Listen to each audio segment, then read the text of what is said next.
అండి, welcome back to Anu blogs. ఈరోజు మేమైతే మా వదిన వాళ్ళ ఇంట్లో మల్లన్న పట్నాలు ఉన్నాయంటే వెళ్ళాము. పట్నాలు అయితే చాలా బాగా జరిగాయండి. ఒగ్గు వాళ్ళు అయితే నన్ను అందులో ఫిల్ చేయమని చెప్పారండి. పట్నాలు అయితే చాలా బాగా వేశారు. మల్లన్న పట్నాలు అంటే మనకు ముందుగా గుర్తొచ్చేవి పూలండి. పూలతో అయితే చాలా బాగా డెకరేట్ చేశారు. బంతి పూలు, పసుపు అంటే మల్లన్న దేవుడికి చాలా ఇష్టమంట.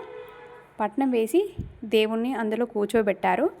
దేవుడి కథలు ఒగ్గు వాళ్ళైతే చాలా బాగా చెప్పారు. పట్నాలంటే పెద్ద హడావిడి అండి. మనకున్న బిజీ లైఫ్లో ఇలాంటి వాటిలో మన వాళ్ళందరూ వచ్చి కలుసుకోవడంలో ఉన్న ఆనందం చెప్పలేమండి. దేవుళ్ళకు కళ్యాణం అయిన తర్వాత మా అత్తమ్మ మామయ్య వాళ్ళకైతే చివరిలో బాసింగం అనేది కట్టారు. అంటే పెళ్ళండి. మా అన్నయ్య వాళ్ళకు రీసెంట్గా పాప పుట్టింది. అందుకే మా వదిన అయితే ఇక్కడ కనిపించలేదు. మా అమ్మ, మా పిన్ని, మా వదిన వాళ్ళ పిన్ని వాళ్ళు చాలామంది వచ్చారండి. ఇంకా మేము ఇంటికి వచ్చేసరికి చాలా లేట్ నైట్ అయిందండి.